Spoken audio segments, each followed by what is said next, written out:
My name is Colines Cohens Mieku, but you can always opt for CM, and this is Law in the Neighborhood. Now, most of you are wondering, why not Sharia Hub? Due to copyright issues, we had to resort for Law in the Neighborhood. Apparently, there's a platform called Sharia Hub, so we had to respect someone's intellectual property and opted for our own Law in the Neighborhood. So welcome to Law in the Neighborhood, your go-to legal talk show where we get to dissect legal intricacies, legal jargons, we get to digest emerging areas of law, and we give you fun facts about law. And as usual, I'm always joined with the beautiful team of future litigants, future legal minds in the house, Jaga and Nyiha. But before they greet you, just to remind you, thank you so much for your support so far. Make sure to click that subscription button if you've not. 3 seconds. If you've not, 1, 2, 3. Very nice, amazing. Yeah. Also leave us a comment there. Tell us an emerging area of law you'll want us to discuss and anything else. Amazing. Our legal talk show is made up of 3 segments. That is Hot of the Bench, the Legal Bulletin, and the Legal Curiosity. Now, Hot of the Bench, we just give you a recently decided case and we try to see how it has impacted our recent laws. Like for today, we have something amazing. The Legal Bulletin, Jaga looks for an emerging area of law in the headlines, and we come, we dissect it, we absorb, na tunaichambua hapa na pale, and you see what the law says about it. And then the Legal Curiosity, Nyiha anapekua our acts, public policies, statutes, articles, and everything. And then he gives you a fun fact about law that you didn't know of its existence, or rather about its applicability. As said, this is Law in the Neighborhood. Stay with us hadi tamati. Yeah. Watu wangu wako hapa, Jaga. Kwaje? How is 2025? By the way, it's our first episode, 2025. I'm so gassed for this. I'm so happy. Man, hata ujui. You can't. Ujui. Jaga, kwaje? Before I get to Nyiha, kwaje? How is 2025 so far? Ulivukia hapi mwaka? Do you have any New Year's resolution? I think you are not supposed to ask where I crossed over. Mbona? It was a very interesting place. So about 2025, I'm still as keen as ever, as sharp as ever. You mentioned that we changed the name because of copyright issues. Yes. But yeah, copyright issues do not apply there. It's a trademark issue and not a copyright one. Copyright protects an expression of an idea. So if we were copying somebody else's content, it becomes copyright. But if we're copying somebody else's identity, it becomes a trademark issue.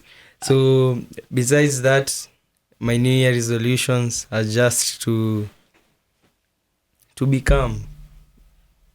Let me just say that for now. But as we progress throughout the year, I will be telling you what that means in bits, in digestible bits. So that's it from me. I feel like I appreciate the fact that you're keen, and indeed you're keen, because I just know it's under intellectual property, right? Yes, it's under intellectual property. You got that right. The bit of trademarks and copyright, I wasn't sure about that. Yeah, you're keen. You're keen. If you vie for anything, I'll vote for you because you're keen. Also be keen on corruption. Nyiha, kwaje? Mimi niko poa. Ukai poa ukisema mimi niko poa, it doesn't seem fine. Niko poa, mimi niko poa. Do you have any New Year's resolutions with you? Yanza na zile za kila mtu. Sobriety journey. Sobriety journey, eating clean, sijui nini. Gym. Yes. Bana, they're not just connecting with nature. Reconnecting with nature. Sijui stay off social media. Yes. Valid. How do you reconnect with nature? How do you call that a resolution? Wewe bado hujafanywa in Nairobi. When they get to you, you shall understand. Yes. The term touching grass and reconnecting lazima utareconnect. Acha niwachie Lazima connection. utareconnect, lazima. Acha niwachie connection juu inakaa anyway, it's so much okay. Me, I'm just excited. It's 2025, a year with lots of expectations, but also not so high expectations. So high expectations sometimes can disappoint you. So just keeping it expecting, but also working towards those expectations. Amaje? Yes. Yeah, that's it. Nafurahia kuwaona a new year. I'm so happy you're finally here. Yeah, and also you're healthy. Unajua, I don't take my health for granted. Yeah, it's so important. Anyway, that's it for us, guys. That was our introduction for this year, this new episode.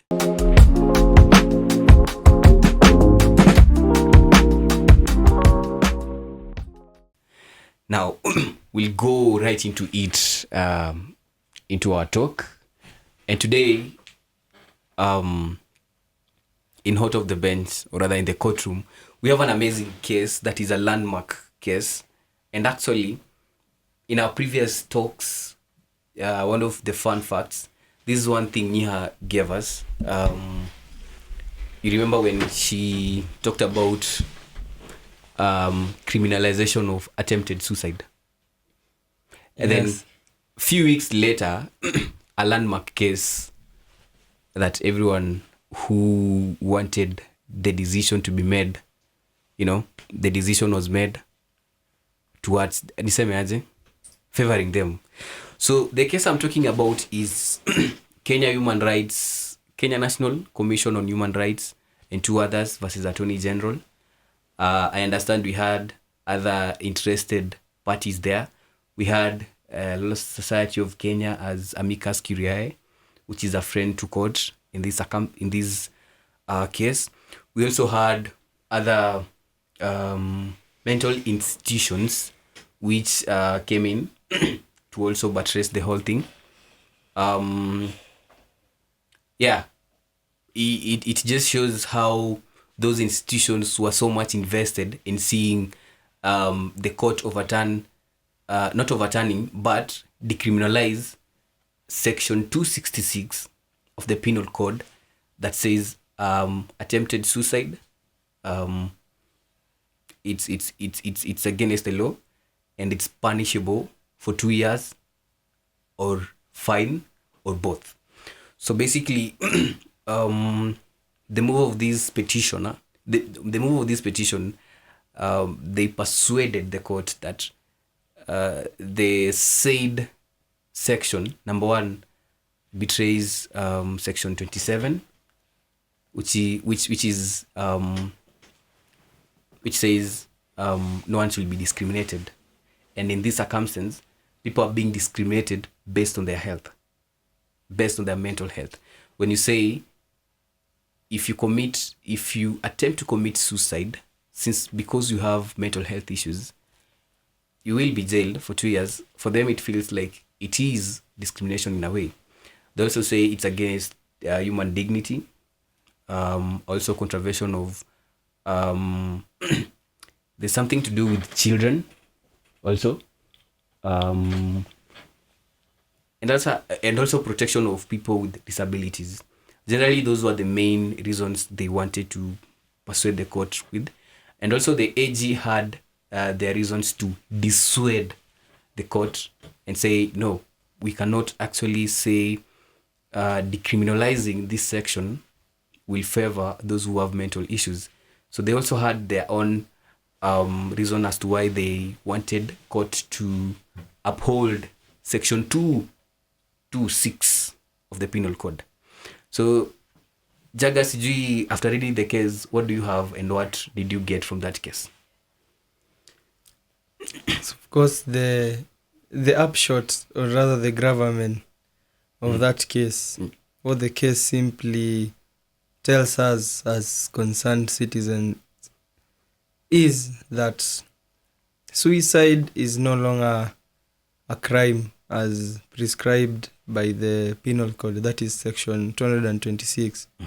suicide was in the past considered as a misdemeanor.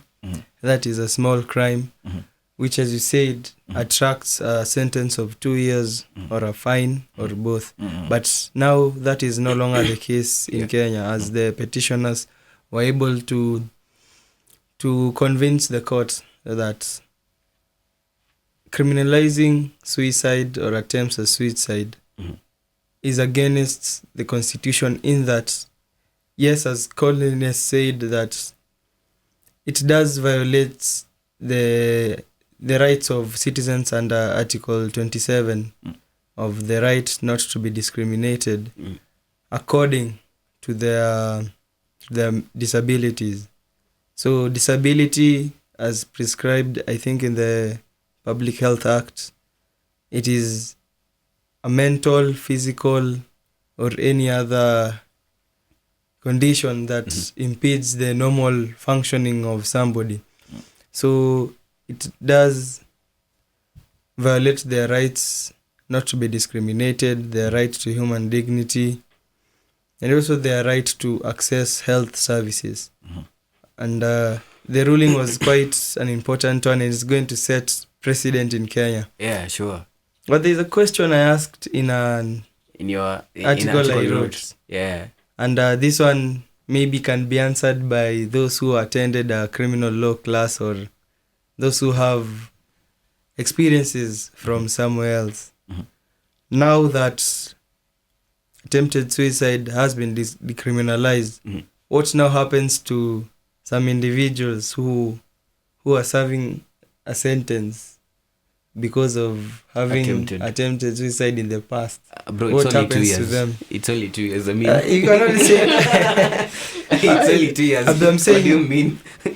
Not that I have any proof, but just imagine the previous day you're convicted of attempted suicide. Then the next day the court says, it's yeah, you know what, unconstitutional. this is very unconstitutional. So Oh man, that's unfair. the interesting side of it is that criminal law, it applies as it is at the moment. Yeah. So for So them, you can't escape your sentence because that was the law then. and not now. Not now. There was a term that used to describe that, that during that time, that was what the law provided for, and the court applied that law. So you cannot come and say we're bringing it into present. Yes, you can't apply the law retrospectively in criminal matters. So that was a very interesting ruling, and this 2025, it's going to be a nice one, and I think our hot off the benches are going to be interesting. We have so much, so many things are happening, to mingi, and we'll catch up with them. We'll keep on updating you on that. Nyiha, wewe mambo yako ni yapi hapa on this case? I really am in agreement with the decision. I'd like to declare my stand. I think I also made it clear when I was stating it as a fun fact that I don't think it's normal for a person to want to take their life. It shows a sense of, I don't know, like mental Disorders. Yeah. So like I found it so, might I use the word unfair, because that is how I found it. I personally I really found it unfair that this person is already suffering. Yani umesuffer hadi hujipendi no more, you just want to take your life, and you sentence them. If you fail, you sentence them. I can imagine the stigma that comes with trying to take your own life, how people are going to talk about you, how people are going, like literally watu wanaongea tu venye wanataka, then unakuja, you're slammed with these criminal charges. Yeah, I found it quite inhumane, but also this raises a question, like, are there people who just try and do it, not as a matter of mental health? They just, I don't know, I can't even explain, Sasa, how you just come to a decision to, like, take your life. But, like, if there's that group, what will happen, and what are the measures that are going to be implemented to make sure that they have the perfect medical trial to establish that this is a mentally disturbed person, this is what they deserve, this is, I don't know if you get what I'm saying. I just have a question. So so nikipigwa heartbreak alafu ni fall into depression, hata si ile tu kadogo, alafu am I also classified as someone who's suffering from mental health? That's a petty thing? I don't think it's fair to trivialize a matter of the matter might be trivial to someone else, but it's not sijui. Because my point is, when do we say this guy, the person is actually mentally? That's a good angle. Exactly what I was saying. It's a challenge. What will they do to establish? Anyway, this person was mentally challenged. Huyu yake ilikuwa sijui, because I really can't describe, you can't really describe that. Umefika hapo kwa wanted to take your own life. I think I read through the case, and it was somewhat an upcoming issue. How will you, some people are trying to do this, how will you make them I don't know, take accountability, which I don't understand, because maisha it reaches to a point. But I can understand, tuna protect taxpayers, so unaenda wapi, lipa baki hapa. No. Side note, citizens, we're protecting citizens, taxpayers, acha ni wait and believe you. Citizens, we're also protecting kura. Bro, Gen Z, you want to die. Hapo mambo itachemka, it's too early. You're viewing people as statistics. It's true. You just love the citizens. Unataka kunigaslight. New gaslighting tactics. We want the best for the citizens. So and you we want must to protect their mental health. Yes. Jerry, unavai for me. We must have this conversation. Jerry can never be partial. Anytime you try to raise anything to do with KK government, he can never be partial. It's called political lingo. He can never, let's not digress from the main thing here. It is the health of the citizens. Munaone hiyo mambo. Say na evade. It is this issue we are health of the talking citizens. about. Have you seen shisha or whatever stuff? Did you see the lady storming the meeting of the citizens? How? Akwapi Grace, anitwa Grace. Mwenye alistorm into them. Yeah, she stormed into that meeting and Jerry akwapi Grace. Which meeting? Jerry, you're always on X. It means you're so much disconnected with Kenyan reality. I don't know. So we are talking about this right now. We'll get to that. We'll get to that another day. Another So still on what you asked earlier. Mm-hmm. So it means that every time somebody commits suicide, they have a mental health issue. That ruling basically says the charge of attempted suicide is no longer there. So basically, the whole thing was just about mental health. Is it the case? Because now I feel like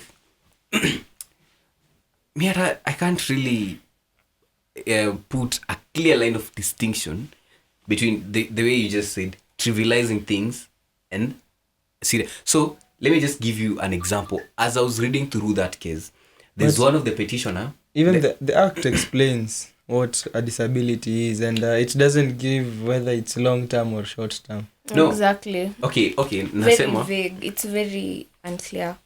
Okay. There's one of the ladies who was one of the petitioners, and in 2012, I think, she had suicidal thoughts. In 2015, the same thing. And then in 2018, I think she visited a doctor, and she was so afraid that the doctor could report her. So what the doctor told her is, I won't report you. You having those suicidal thoughts, it's okay. And then she was diagnosed with bipolar.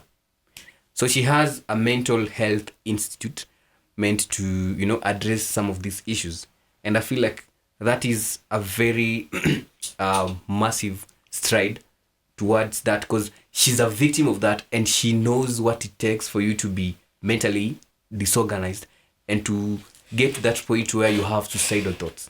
So misijui, but vile tu umesema, does it mean everyone who dies actually they have mental health issues? And to what extent are we saying these are serious case that needs to be addressed as a mental health issue? It's also a question that we as the legal minds, the thing is you have to see the loopholes. Yeah. Unapokonya hizo loopholes, and that's just one of them. As in, still on suicide, if you read the act further ahead, that is the penal code. Also aiding somebody, section commit 225 suicide, aiding someone, yeah, that's a crime. Do you know, apparently I read, so what if now the assisted crime is no longer a crime? Will now aiding this attempted crime suicide that has been removed still be remaining a crime? it's abetting, right? Yes. I read through a research So my paper. question is, if what used to be considered a crime is no longer a crime, then does aiding the non-existent crime still a crime? So basically this is what it means: a crime that needs a prerequisite crime. It's the same way I need evidence 1 to do evidence 2. Now, can I do evidence 2 without evidence 1? Are you getting the point? Yes. So, it cannot be a crime. But I still think it's a crime. Same. I don't know. It's like controversial, but I'll emphasize my point. I really don't. Before you emphasize, how? before you just emphasize. Wewe Collins, siwo uko na mental health issue ni mimi. Unanipea kama ya. If you read it, if you try to interpret it expansively, you will see that the main reason for this ruling, or rather judgment, was to protect the person's right to non-discrimination according to their disabilities, and also to ensure the providence of access to health services. So if you're assisting them in killing themselves, you're also denying them access to healthcare. Yeah. How? And you're also still discriminating them. I don't have anyone who's suffering from mental health. If you are assisting them in killing themselves, you are denying them the opportunity of accessing health services. On that note, And you are ripping them off of their dignity. Yes. And you're being inconsiderate of their disability. Anyway, Collins. mimi sina mambo mingi, so much to ask. Ours is to poke loopholes and see raise questions as well. So yeah, the discussion could go on and go on and go on this. However, we leave it up to you, our viewers, our dear viewers and listeners. What do you think? Does everyone who commits suicide a victim of mental health? And the way you said, someone who's abetting or rather someone who's aiding someone to commit suicide, are they also committing a crime? Those are some of the questions we ask, and you can research on them na utupe feedback yako hapo. This is Law in the Neighborhood at Shine FM 99.9. We'll be right back with a legal bulletin, and it's a hot one. Interact with us. Make sure to subscribe to our YouTube channel and any other social media where you can get us. We'll be back in a few. 1, 2, 3,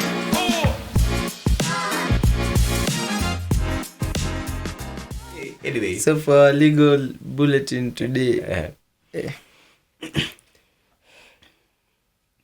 the Office of the Director of Public Prosecutions recently reinstituted a murder case against one Sarah Wairimu, a widow to a famous tycoon, that is Cohen.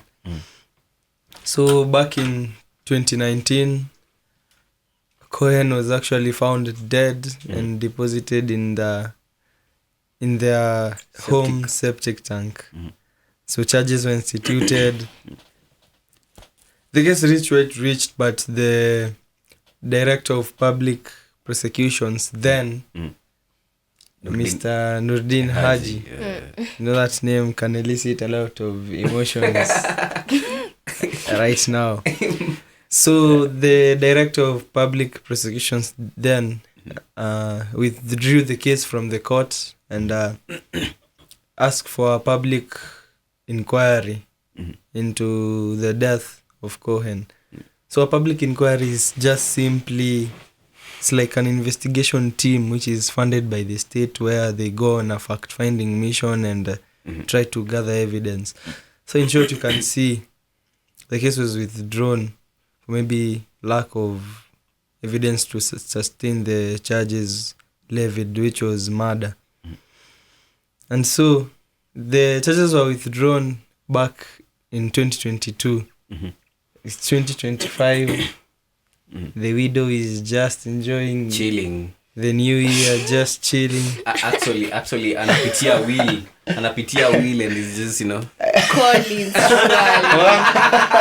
guy. and I'm just happy. And then blam, Tunarudi kotini. Oh damn. There's a new director of public prosecutions, Renson Gonga. Amesema ai, unaonanga ile video ya ule mtu anajaribu kuenda alafu anafanyiwa wait. Kwa alikuwa anaenda wapi? Anaambiwa kuja ujibu mashtaka. So she was arrested once more by the DCI and has been held in custody in the Kilimani police station as the OCS provides that information. She's currently awaiting to be arraigned in court for murder of can I say former husband? Mko na mambo. Former husband. Kwani yako ligi ya Gashagwa? No, this is a sensitive. Is it former husband or the deceased husband? The widower. The late. If he kill him, will we say? They know. No. Innocent till proven guilty. I'm sorry, I withdraw. Don't speculate I've over not here. said somebody murdered I anyone. withdraw. No, it's Collins. He's insinuating. I'm withdrawing whatever I said. Wise Okay. move. Yeah. So this can leave the common Mwananchi the question. Kesi yangu ikifungwa inaweza funguliwa tena kumbe. But So just maybe to state it briefly, I will take every one of us in Article 157 of the Constitution of Kenya, which provides for the powers and functions of the Office of the Director of Public Prosecutions. or DPP. Yes, and you can see they have the mandate to actually institute or undertake ongoing criminal proceedings. Yeah. But then if you read also further, they have the power also to withdraw. Yeah. But they can't just withdraw evil too. Kienyeji tu. They need to have cogent reasons and they need to have the leave of the court Yeah. so that they can withdraw a case. This is to prevent Courage of misjustice. No, of misjustice. yes, or an abuse of the process. Of miscarriage of justice. Yes, because let's say I'm a famous politician. Now I'm just using an example.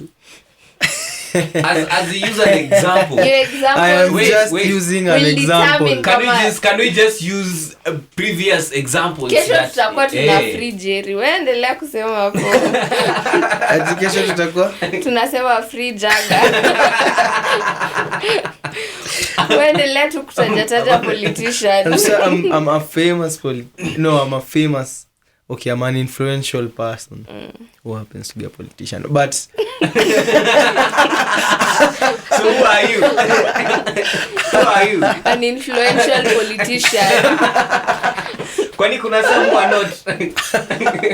and then Cohens says something about me in this show, and I say, ukijana atakuja kunijua. Then I just use my influence to institute something against you, just to scare you. Then As in the ODPP just withdraws it. So I'm using the justice system to kuingizia baridi. So these are the kind of things the law tries to fight against when they say the prosecutor cannot withdraw your case without koti kukubali. The court must allow. So according to the case of, is it Ali Sisen versus Attorney General, we can see that the prosecutor, then the Attorney General was the one handling easy mambo. And let me just not say that. And so it is the modern equivalent of the prosecutor. So they are not supposed to just the prosecutor, they can either start their own case or proceed with the continuing case. And whatever they do, it should be met by the evidential tests and the public interest test. Very true. Public interest anafaa angalie interest ya wananchi. Apo it's sijasema taxpayers ama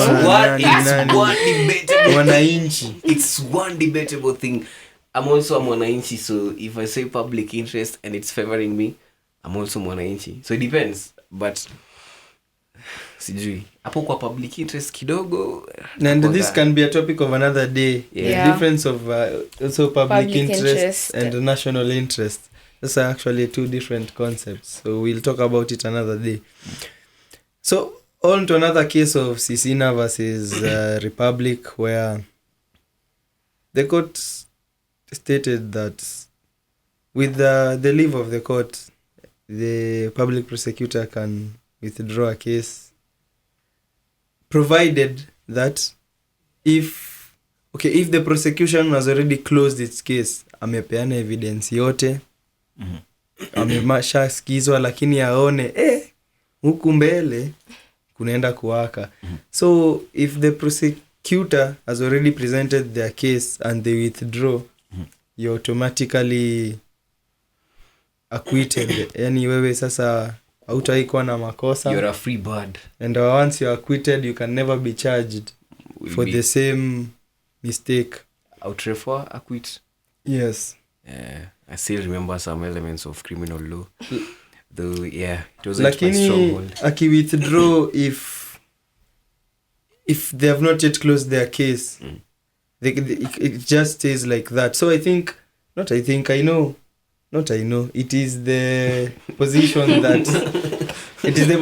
that when the then prosecutor Nordin Haji decided to withdraw this case, they had not yet closed It was open. their presentation, so the case could always be opened any other time, provided that they find evidence to sustain the charges. So mimi naweza sema msishtuke sana. If the prosecution had not finished presenting their case, they can always start fresh proceedings against you anytime. And unajua kwa criminal law kunanga statute of limitations. Wewe tukipatikana after miaka 100 bado tutakuingiza hapo. Tunaanguka na wewe. Maybe Nyiha tuwapeane what she feels about the case, maybe Anakaa hata sympathize na Sarah.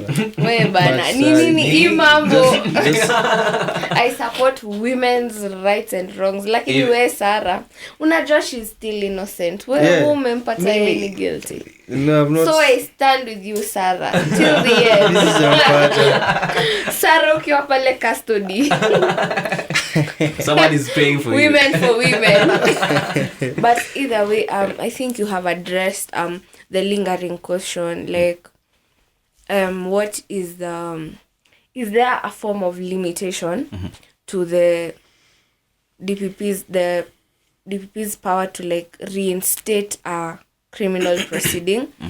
And I think you have mentioned kuna instances where actually they can try and reinstate the proceeding but by due to vitu kama hizo outrefoil kunita convict na acquit. If you are convicted of the same thing they're trying to like charge you for again, you can't go back. And also if you are acquitted of the same, you also can't, the trial can't begin again.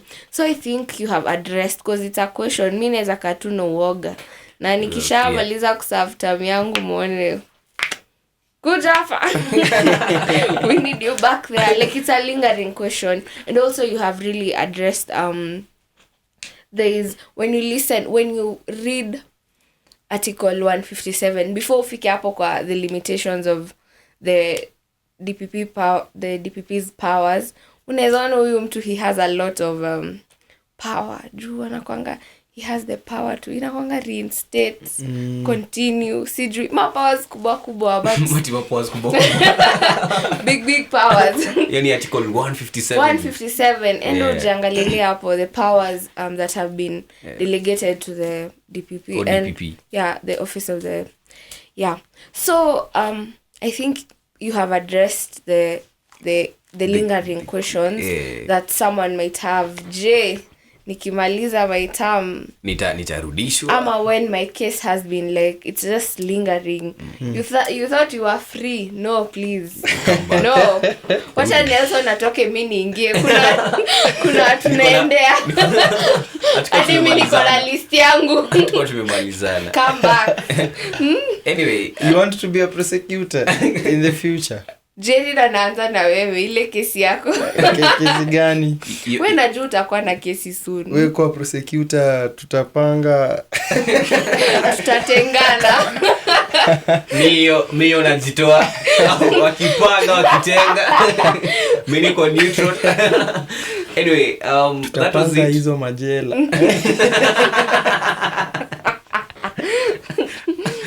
That was it for our legal bulletin, and I think Jerry have explained everything in detail. And the lingering question, as Nyiha has put it, was when is a legal proceeding that has stopped instituted again?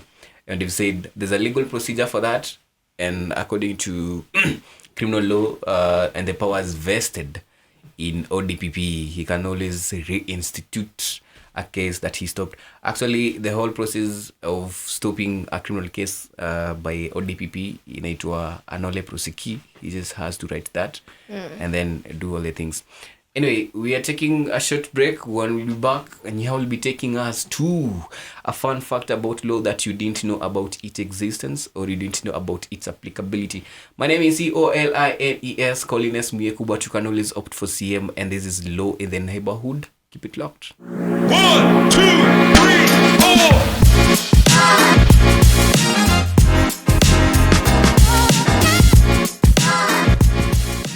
Our viewers, welcome back.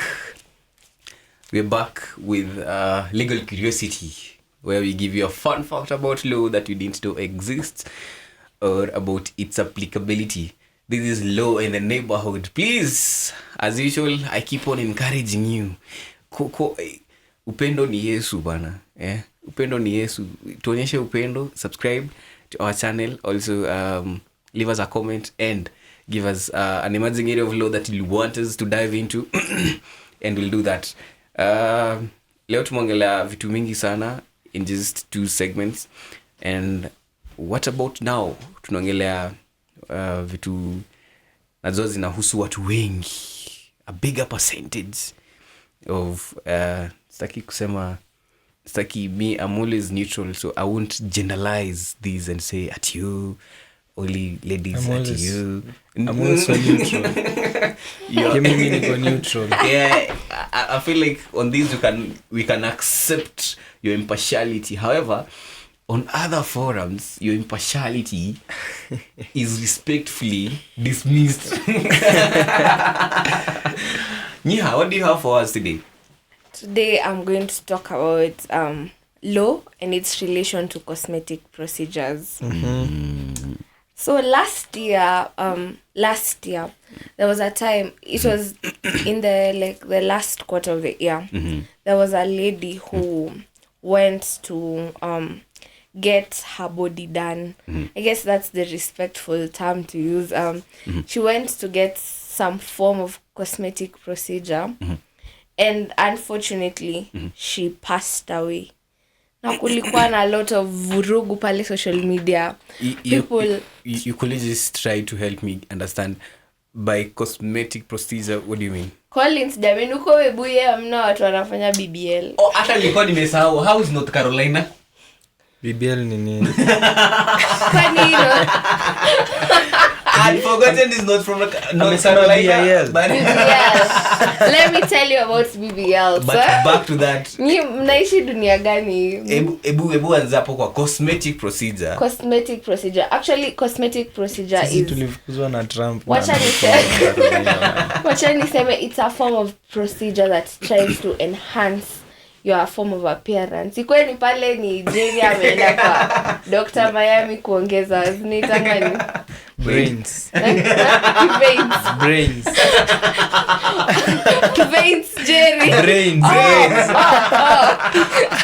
Okay, brains is not your appearance. Unaona kama sasa hivi kuona. Mtu anaweza dhani uko nazo, but upon having a sitting with Jerry unashangaa. What is this? But I mean, like, Kumbusha, people usually tell me academically you might be smart, but otherwise wanashangaa una survive aje, no? They dismiss your social life. I don't. So like cosmetic procedures, they usually mostly affect like the outward appearance, what you see. You want to get that sharp, tiny nose, dainty. You want to get that insangwa kiuno cha nyigu, the unrealistic waist, the waist where is the waist too tiny to be seen. You want to get, what do they call it, the nyash. It's called the behind. I don't know what's the fascination with it, but like the bunda. But people want to get. Kuna zenye hujasema bana, I'm disappointed. Si nani ametusemea veins? Sijui veins zinaeka wapi. Kuna zenye hujasema na zinakonga interesting. Unaeka veins wapi wewe? No, there's one you've not said. You know where the veins zitaekwa. Mom, dad, if you're watching. No. Why are you guys laughing? No, I don't even know why we are laughing. Snake kwa Collins. So, I guess kwa mikono maybe. Hey, I'm just assuming kwa bicep vein. Yeah. Hizi mikono ziko na kazi mingi. Kufungua vitabu. Just continue with your point. Just continue with your point. Like, exactly, like that's what you're talking about. So there are people who are some ladies. Let me just now use example of ladies, because I haven't seen, apart from Wale Transformers. Oh, sorry, transgenders. I'm not going to give my views, but like, wait, okay. But let me now focus on ladies. So you want to go and get your body done. You're not liking what you're seeing, and you want to get it done. Sasa ukienda pale kwa Dr. Miami, ama sijui wa Kenya tutamuita aje, Dr. someone, he gives you a botched cosmetic surgery. How do you go about it? And how do you even verify that this person what is a botched? Botched ni zile unaangalia unashangaa huyu surgeon alikuwa anaruka classes. Moja iko huku. Surgeon wa yeye. Ingine iko huku. Wale wa chat GPT. Ukiwa hapo kwa meza ndo wanaanza kugoogle. Where is the incision made? Anakata mali anataka. How do you certify that this is a certified medical practitioner to carry out this particular procedure? And also, are there age limitations? Si wati ukiwa na miaka 16 na mkona hela kwenu unawezaenda tu kwenda pale and do it. You can do it. Is there any when it fails, is there any legal procedure that you can follow to be remedied? Like utasaidika aje sasa now because it has failed? What will we do to you? Uko pale miguu umetengenezwa zinakaa worse than before. How will Nyiha help you when you find her in her office and you want her help? And I've really actually come to find that the provisions for this particular area of like something that is happening is quite lacking in the field of law, because I couldn't really find a specific act or something addressing it. But I found the Kenyan laws have tried to initwa codify some laws that might be applied in that particular area. For example, they really emphasize on people being licensed to perform procedures. They also, in the Communication Acts, they also talk about adverts. When you're advertising something, you have to be like true. Ambio you ukikuja kwangu, this is what I'll have to do. This is to where I'll be able to help you. Because huku nje people are working with very funny. I don't want to have any remarks. The aftermath of the aftermath. Wanting. It's really, it's terrifying. You know, unaenda ukiwa mrembo na kuja ukiwa jini. Like that's not a nice thing to say. You know, I mean, okay, we support everything over here. We support everything. Ujaona jini mrembo. Ni kama hajaona. I don't believe in those things, bana. But like, it's a really kwenda Mombasa. It's a really wanting issue, and there are countries which have tried to like be up to date with that particular issue. For example, there's a pending bill in the UK where they are trying to draft this particular act for the cosmetic procedures, and they have also gone ahead to like, they have drafted an act for the, it's called boxytoluum, I guess, toxin, ile yenye inatumika botox, wale watu wa kuweka the lips. They have tried to like come up with an act which states it provides for an age limit. You cannot get this procedure done before you're below 18. Countries like the US, we have some procedures, they are cosmetic, but they are non-invasive. You don't need to be cut up a lot and with kama botox, dermal fillers. What are those, bro? Botox ni wale wanaenda wanadungwa fillers kwa uso. You don't have wrinkles. You guys don't know botox. You know when you like do this and then you wrinkle, they don't want that over there. So they go and get botox. Where? So sasa, like, there are countries which have come up with like acts where before you even do the non-invasive procedures, you have to get some certain licenses. Lakini hapa Kenya, pale Kayole tuko na Kayole is just an example. Tuko na Dr. Kayole. You know, in the States we have Dr. Miami. He's a renowned cosmetic procedure doctor. He does procedures on people. So this can also be a career path for our friends in medicine. Kwa si ungoje uone nitamak miaka kadhaa. Jerry Tanipata pale. Kuliu unaweza peleka mtu wako afanyiwe those procedures. Ukiona ni kama urembo kidogo imechange, so you want a different test. Trick question. Mtu mgani? But in either way, okay, sijui hadi niseme nini, but I'm strongly against you trying to change your form in a somewhat unhealthy ways. You can change your form going to the gym, just having a healthy Ina take lifestyle. time mzee. Yes, good things take time. Mi nataka nimimpress next month.